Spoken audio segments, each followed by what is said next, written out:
afternoon, sir. I am Marco D. Sarona, BS Cream 3B.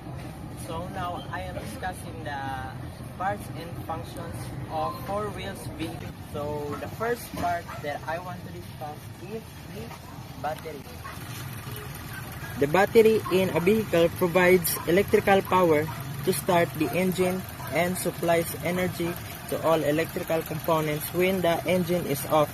It powers the starter motor, ignition system, and other accessories such as lights, radio, and air conditioning before the alternator takes over once the engine is running. And the next part is hazard. Hazards activates all signal lights simultaneously to warn other drivers of a breakdown or emergency situation. And the next part is headlight. Headlight illuminates the road ahead, improves visibility at night during adverse weather conditions. The next part is park light focus. Park lights, also known as parking lights or side lights, are small lights on the front and sometimes the rear of a vehicle. And the next is signal light, also known as indicators. These lights are used to signal other road users when the driver intends to turn or change lanes. And the next is the windshield. The front glass panel that protects the driver and passengers from wind, debris, and weather while providing clear visibility. And this one is the wiper. Cleans the windshield by wiping away rain, debris to maintain visibility. And the next is the side mirrors. Side mirrors on each side of the vehicle that provides a view of the areas beside and slightly behind the vehicle, crucial for safe lane changing. And the next part is the handle.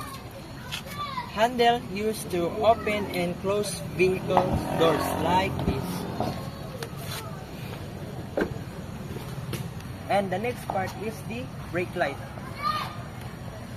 Brake light or red lights at the rear of the vehicle that illuminate when the brakes are applied to alert drivers behind. And this one is called a wheel, a circular component that enables the vehicle to move by rotating on axle. And also this one is called tire, the rubber covering on a wheel that provides traction and absorbs shock for a smoother ride. And now I am discussing the interior parts of the vehicle. And this one is the steering wheel, used by the driver to control the direction of the vehicle. And this one is called dashboard. This contains the instruments and controls such as the speedometer, fuel gauge, warning lights, and infotainment system for the driver to monitor and operate the vehicles. And this one is called horn. Horn produces a loud sound to alert other drivers or pedestrians of the vehicle's presence, often used to prevent accidents like this. And this one is called gear.